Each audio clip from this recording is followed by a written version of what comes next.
So yes, the big question, before we get there, just a short bit about why we thought that this topic is quite relevant at the moment, is that with the pandemic and everything we're facing, we find that it's of utmost importance at the moment to be able to function as if we were at the office without physically being there. And hence the big drive toward cloud computing and also other tools that Arnold will be speaking about later, such as Docusign, that allows you to sign documents digitally, so that you can finish your paperwork without having to physically be in your office space, or having to get approvals from management without physically being able to hand them a piece of paper. So there's quite a few tools that are being encouraged at the moment. Some from Google, some from Microsoft. Sage Pastel, for example, Arnold will speak about that as well. There's cloud options there. So it has become very possible and encouraged at the moment to use cloud computing as much as possible. And in my short set of slides, I'll just discuss a few things that are sort of prerequisites and then a few key areas to just brush over before Arnold takes us through the actual product set. So yes, let's get going. So firstly, what will you need? The main thing when using cloud computing and services online is good connectivity, whether that be fiber or fixed LTE. For those of you who don't know what fixed LTE is, it is like normal 3G and LTE, except you're not allowed to move the device around with you in your car or anywhere else because the service provider assures you that the signal strength and speed will be consistent. And that's a big difference between LTE and fixed LTE. So as far as possible, where there's no fiber, maybe go with fixed LTE. If you only have ADSL, it will be a bit tough, to be honest, especially when using cloud services like SharePoint, Google Docs, and your mail in the cloud. Depending on how fast your line is, it will really affect your experience on the platforms. And then the next thing is making a move to the cloud is something that you cannot do in a hurry. It's something that should be well planned out, as it does involve quite a bit of consulting around where you want to keep your files, how you want to structure those folders, do a bit of house cleaning and housekeeping around the way you've stored things in the past and whether or not that is actually the best way to do so for your employees and for people to find things, and for those to see documents that are relevant to them and not folders and files that they shouldn't be seeing. For example, you don't want an open access type of environment where you have payroll or HR documents floating around, and that quickly becomes a mess if you don't set things up correctly. You could have a situation where everyone can see everything, or they've shared folders with so many people that they can't recall or have control over where things are. So it's very important that it's very well planned out, and that, as the next point says, that your IT partner guides you through the process, whether that be someone like ourselves or whoever you work with currently. It's very important that they are aware of all the risks and that they highlight them to you before you start the process. Because if you started on a bad note, chances are you're not going to enjoy the experience as much.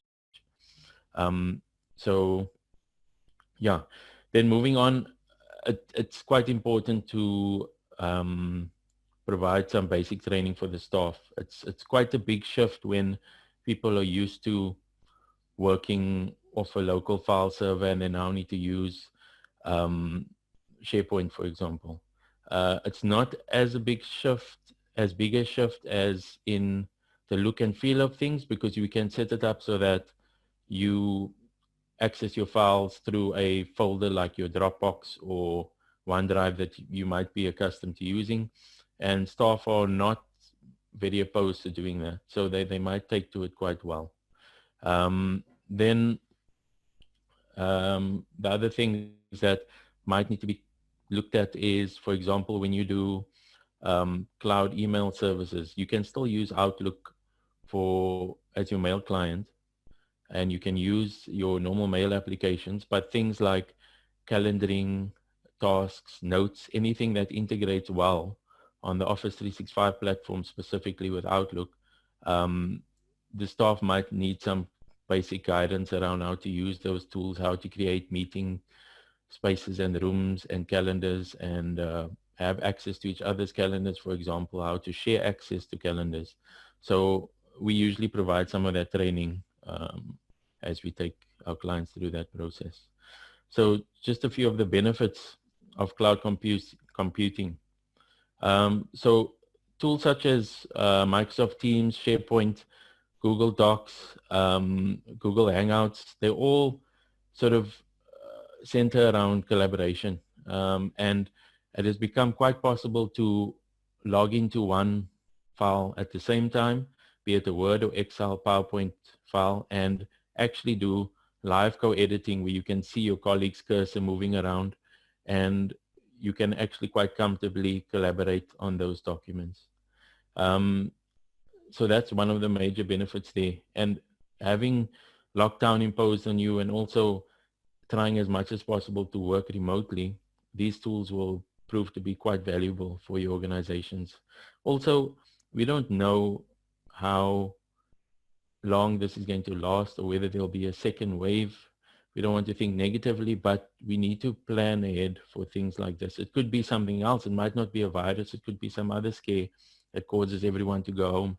And we need to make sure that our organizations are ready for this. I think COVID has been a bit of a wake-up call for many organizations that haven't thought about sending everyone home and being able to access their services from there. So that's why, again, this topic is quite important at the moment. And we encourage anyone that has questions to, as I said, pose it in the chat box. And just make sure when you pose your questions to select everyone as the recipient, so that we can see your questions in an open forum and that it will benefit everyone at the end. Okay, then moving on. So basically, cloud computing's definition is basically a service or piece of software that's running in the cloud. And the cloud is not some mythical place. It's just a space or service space or hosting environment that's outside of your office, that's hosted somewhere else in a data center with another organization, but it's just, that's why they call it the cloud. It's just out of your space and it's hosted.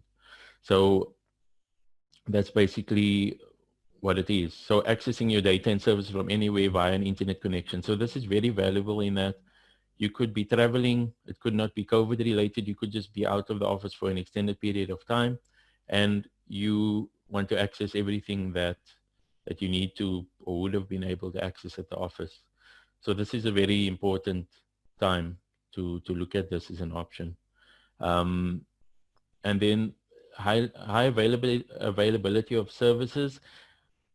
I'm very cautious around saying that because, again, it's as available as you allow it to be with the connectivity you have. So if you have a really dodgy internet connection and you're using cloud computing services, I would be very worried because your experience won't be as good. You'll be disconnecting from, whether it be a Zoom session like this, a team session, a session where you're collaborating with colleagues, your connectivity plays a very big part. So the services in general hosted by Google, Microsoft, are quite stable. They very seldomly are down. I think we've had 1 or 2 instances over the past 3 or 4 years where a client server was down for a short while because there was an issue, a maintenance issue at the time. And it's usually not for lengthy periods of time. So it's very highly available. And then the scalability aspect is just, in the past, clients needed to upgrade their servers and hardware to enable them to, for example, add more staff to the environment or provide a new service or add another piece of software. Your server immediately needs more horsepower and you tend to have to upgrade it. With cloud, it's almost a few clicks and you can provision a new service, a new user, or an increased load bearing capacity on the equipment they use to provide a service. So it's very scalable in that aspect. Then the point that most people avoid or don't talk about is the security. And the truth in this is that it's only as secure as your passwords and your discipline is around keeping things strict. I've put a nice tip down there for everyone that you can see the example I've written there, TYHBTWE1. What does that mean? No one's going to use a hacking tool and try and type that in and try and get into your services, because it's not a dictionary word. It's not something that makes any sense at all. But as you see the phrase that I've put down there, it says, this year has been the worst ever. And then you put the number 1 there just to make it an alphanumeric password. So you can choose any phrase that means anything to you that you won't forget. You can choose that phrase, and you can actually create a very strong password that most won't be able to guess or hack. And if you're using things like password 123 or your husband's name with your birth date or his birth date, that is not secure at all. It's very easy for me to go onto your Facebook profile, check who your husband is, check what his birth date is, and try a few password tricks. So just a warning to everyone to be wary of that and to create stronger passwords. Because using cloud services, generally, if you have access to the Google platform or the Microsoft platform, it's one password and username, and you have access to everything. So just make sure that your passwords are very strong. Multi-factor authentication, I don't know who's heard of this, or you must have if you do any internet banking. So it's basically the one-time password, or a message pops up on your cell phone and says, click yes to accept this login. So that's possible on most platforms at the moment. And on the cloud computing side, you will have that option. And that's just a way for most people to secure the environment. It's an option. Sometimes people don't want it. It's starting to become more prominent now and being enforced more tightly, and people are having to use it as by default. So that's important. Then something that I haven't seen lots of companies do, but is a very good feature, especially on the Microsoft Office 365 front, is that when you log in to your Office platform or your portal, you can actually customize the background on that page. So for example, you receive an email and it says, your password is expired and we need you to update your Office 365 password. Please click here. Now, what people have become a bit wise to is that they can scam you with that email. So they can create an email that looks like it comes from Microsoft, and they can tell you click here, and when you click there, you happily type in your old password thinking you're going to reset it to a new one, and they grab your password. So in order to avoid this, Microsoft has a feature where you can actually change the background to a specific picture that your company uses. So when you type in your username and click next, before you type in your password, the image will change and you will know this is the legitimate Office 365 portal and it's not some scam that's running. So that's quite important. Again, I might be rushing through this a bit. So if you have any questions, if you'd like a copy of this presentation, it will be made available to you. Also, we are welcoming one-on-one sessions with no obligations to talk about your individual organization and your requirements. And I can take you through this presentation one-on-one as well. So as this current slide says, moving your data to the cloud, it's a common misconception that once you move your data to the cloud, that your data is bulletproof. And this is untrue for various reasons. The one is that you can have a user error by deleting an entire folder or set of files that then synchronize as a change to the cloud and wipe the cloud version as well.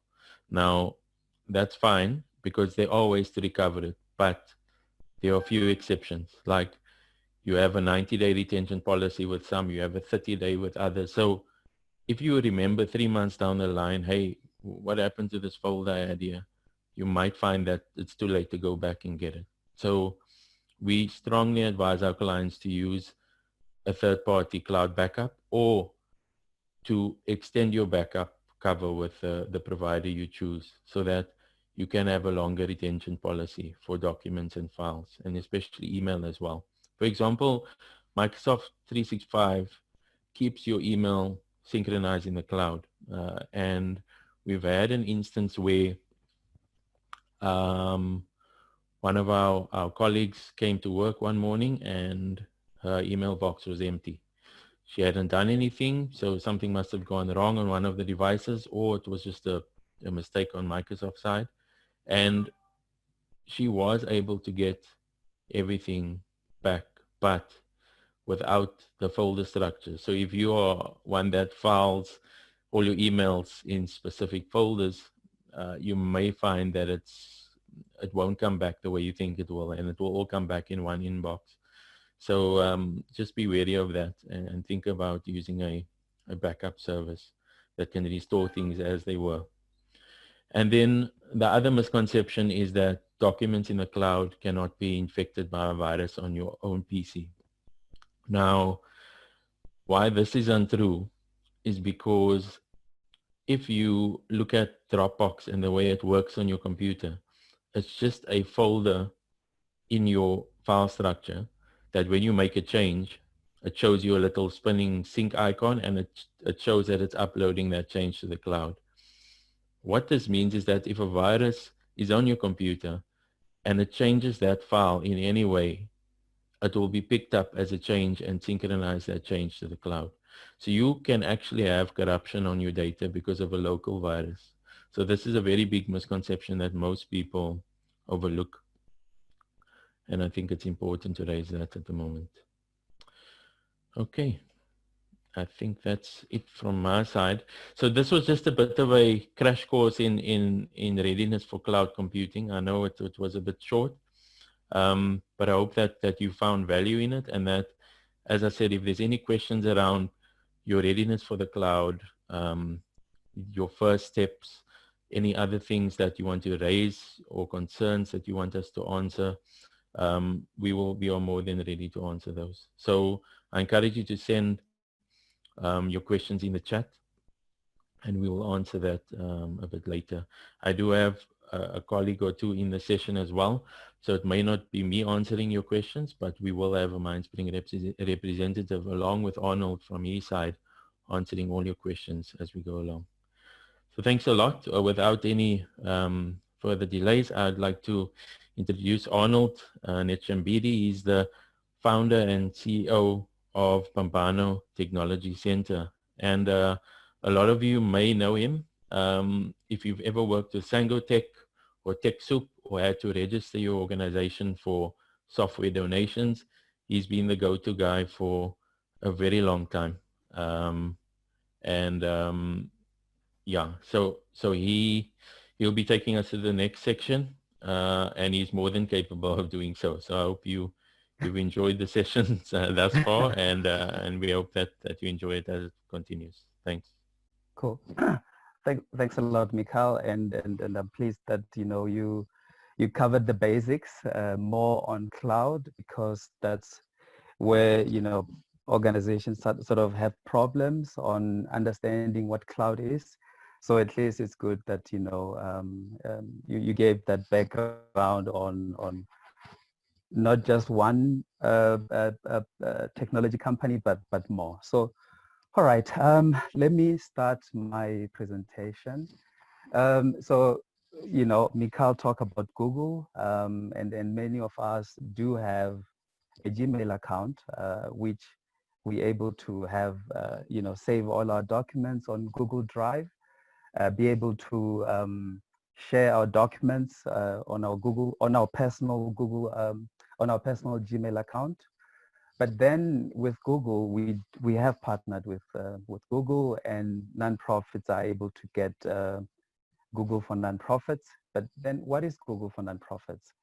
As a nonprofit, you're able to get G Suite, the basic one, which again you're able to host your emails your emails can be hosted by Google.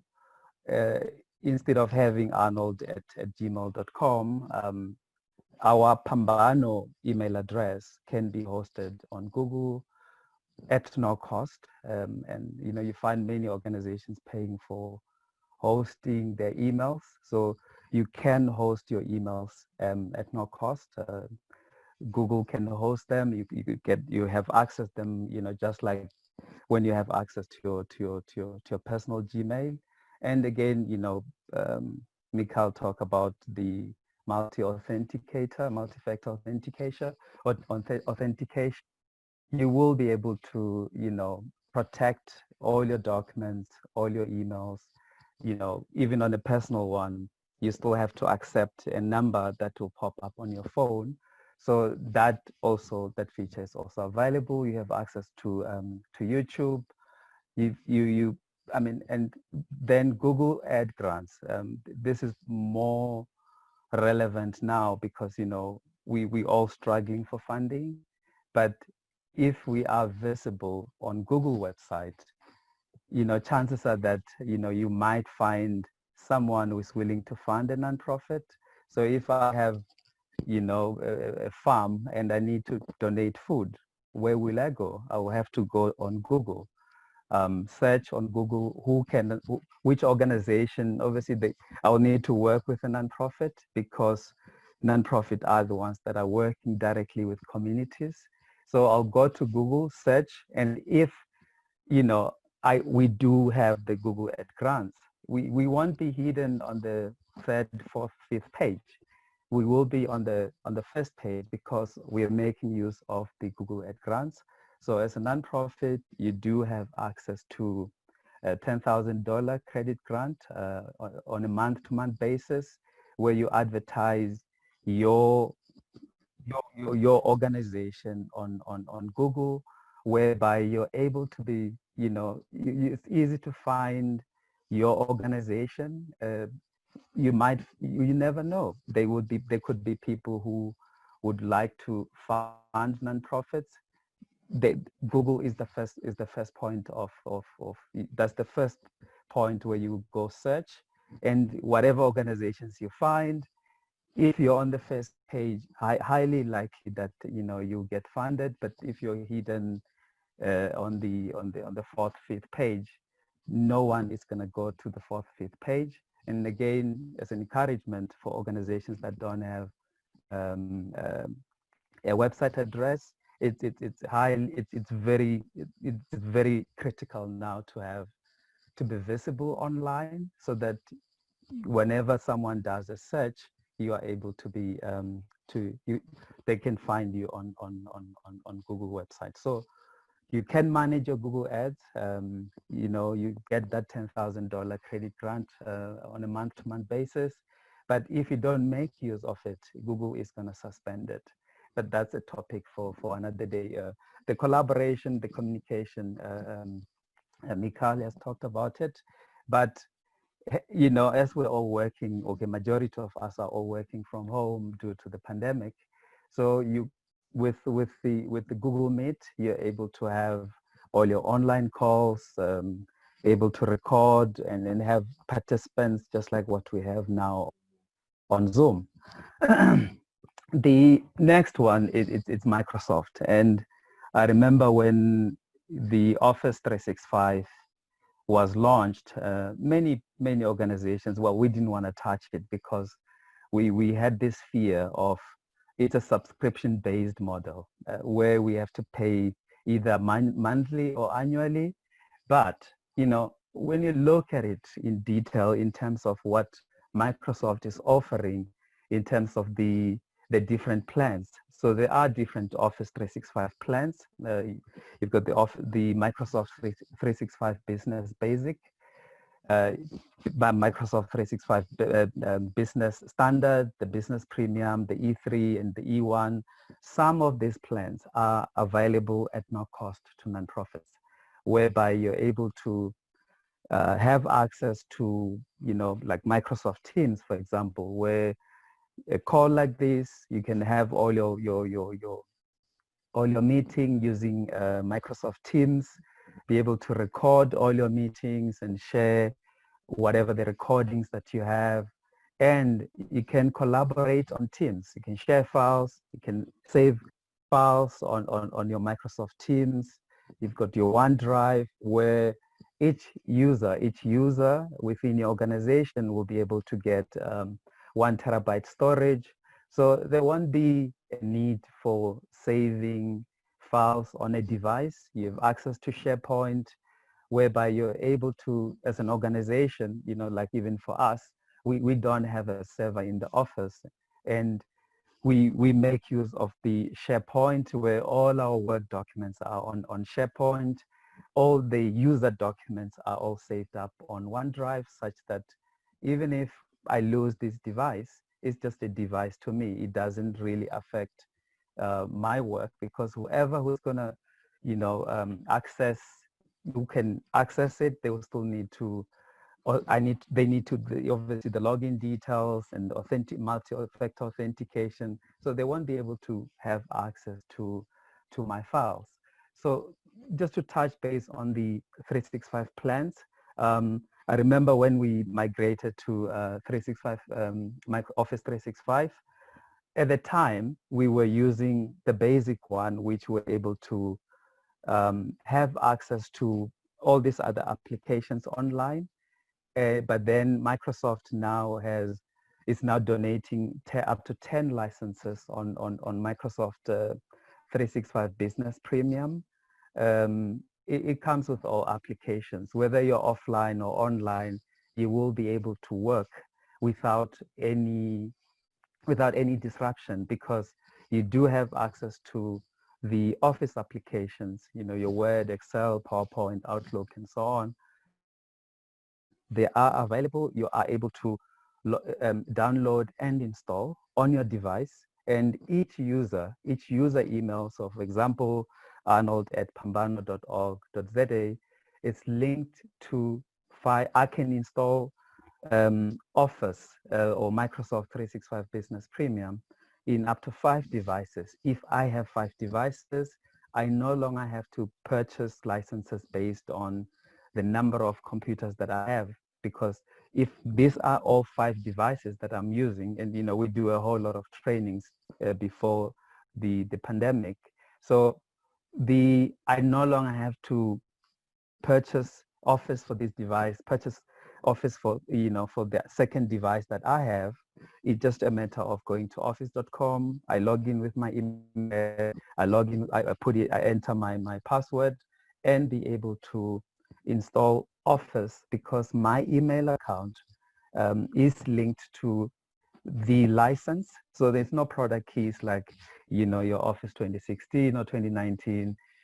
My email address, so long as my email address is licensed by having assigned, say, the 365 Business Premium, I can just install on all my devices, and whatever that I have on this device will be exactly what I have on the other device. So like previously, instead of going with my laptop in the office, whatever that the laptop has in the office in terms of all my work will be the same as what I have here at home. So I would encourage organizations to take advantage of this offer, because you no longer have to pay for the subscription. If you have more than 10, either you can opt for the basic one. The difference is just the applications, Office applications. If you have Office 2016 or 2019, you can incorporate it with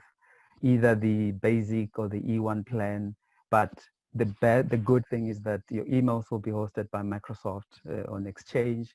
You've got access to Teams, you've got access to OneDrive, and you've got access to SharePoint. And lastly on this, you do have access to Microsoft Azure credits.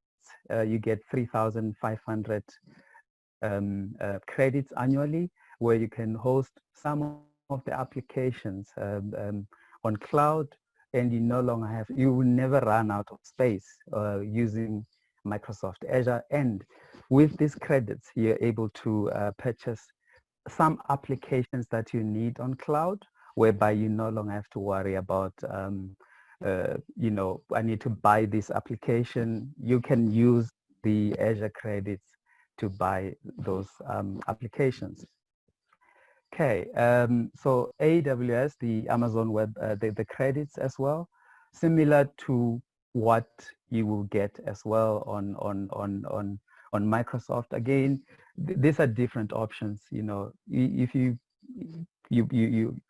or sometimes brand loyalty. If you're working on Google, we've got Google. If you work on Microsoft, we got Microsoft solutions. If you need Amazon as well, again, we've got those offers where you get $2,000 credits on Amazon, where again you can host your applications, data storage, networking, database. You can host a whole lot on Amazon using the credits that you have. We do have the credits. We do have the partnership with Amazon on TechSoup South Africa, but the challenge that we have now, we ran out of credits because many of the nonprofits are adopting cloud.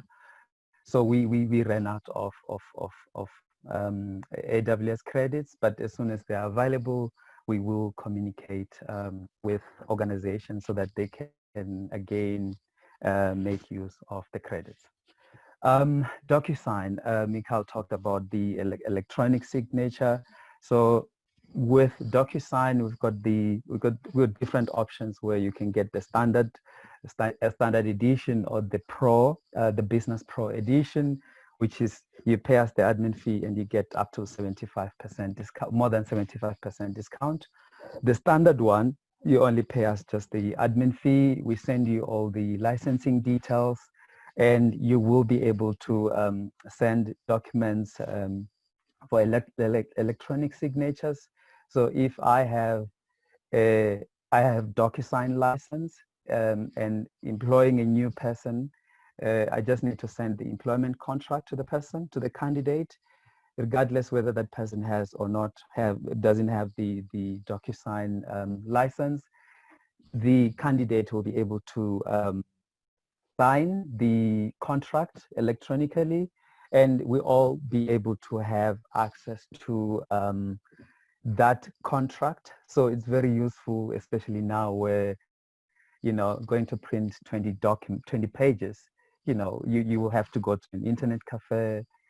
Again, you're exposing yourself to the virus because you have to go and log in on your emails, print out. Again, it's, you know, money we don't have, and again, it's a time wasted that, you know, you're going out, coming back. So instead of going out or leaving your home, you will be able to send all these documents that needs a signature for whoever, whether it's a employment contract or it's a funding proposal, whatever. You can have, you can share, send those documents that you have, share with the person. The person will be able to put their signature. We all have all the printouts, and the contract is valid because we have all signed, put in our signatures. So it's one tool that is very useful now, where I don't have to go anywhere. I'm able to share, just send the document to whoever that needs to sign our contract, and then we're done.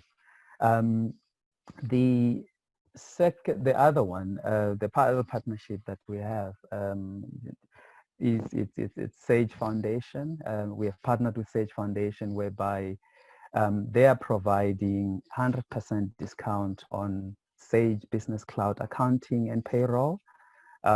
This is to nonprofits that have less than 20 employees. You can get the Sage Business Cloud accounting and payroll. You no longer have to save the Sage accounting on your server, because this is cloud.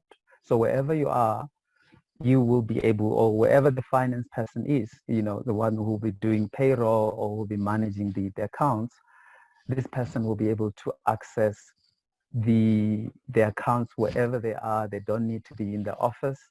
They will be able to work wherever they are, have access to all the data. So this is one option that we have. I know not all organizations are making use of Sage Business Cloud accounting. But for now, this is the partnership that we have with Sage Foundation, where you can get this 100% discount for payroll. If you have less than 25 employees, you can also get payroll at no cost. Now, Zoom, we are on a Zoom call, all of us here. So therefore, we do also have a partnership with Zoom on TechSoup, where organizations get we offer the bundle option, where if you place an order for the Zoom Meetings Pro plan, you pay only the admin fee. We send you the coupon code, which then will allow you to get 50% discount for up to 9 hosts. So instead of paying $149 for an annual subscription, as a nonprofit, you'll be able to get 50% of that, meaning that you will pay only $74.95 for an annual subscription. I know online it could probably around $14 or $15, but that's per month. If it's for a year, it's going to come up to $149. So as nonprofits, you do get the 50% discount. But then the good thing is that if you have more than at least 1 or 2 hosts, that's when you will see the difference, because instead of paying $149 times, say, 3 users, you will pay 3 times the $74.95, which is a huge saving. And in addition to that, you will also get that 50% applies to additional services, like the add-ons, as in if you need the webinar options, the video webinar options, you will get 50% discount as well. Because the Zoom Meetings Pro allows up to 100 participants. But if you have, say, if you need to have a webinar with a video webinar for up to 500 participants or 1,000 participants, we do have the Zoom webinar option where you get, using that very same coupon code, you get 50% discount. And I mean, yes, the security features, there are all those security features where I don't know if you can see the screen there on Zoom, where under security, you can lock the meeting. So there won't be no one can hijack our meeting if it's locked. And you can, as all of you were admitted onto a meeting, if you were not on the participants list, then you won't be accepted. But if you are on the participant list, then you're able to be accepted onto the meeting. So it's secure. It's secure where we are on a Zoom call. You're all accepted onto the meeting. And if we want to make sure that no one can hijack this call, we are able to lock the meeting so that there are no further disturbance. Now, look, as we all working remotely, we do have BitDefender to secure all our individual computers, whether it's a server in the office or individual desktops. This can be with BitDefender Gravity Zone. Your IT person will be able to install the software remotely and can monitor everything remotely. So they don't need really come to your house or meet wherever, because they can monitor everything remotely without any challenges. So for organizations that are not registered on TechSoup South Africa, you can go to the to techsoapsouthafrica.org. You click on sign up. You register. You sign up as an individual. You validate your email account, register your organization profile, and we'll need whatever certification that you have, whether you have got an NPO or NPC, or you got a PBO letter from SARS, or you're a charitable trust, which will need the trust deeds documentation. Now, we talk more about the solutions, but then we don't focus more on the training. TechSoup has created some courses where you can learn more about these courses. You depending on whatever solution that you have. So for example, we talk about Microsoft Teams. If you have not used it, you can learn how best to make use of Teams or SharePoint or OneDrive or Google AdWords for nonprofits.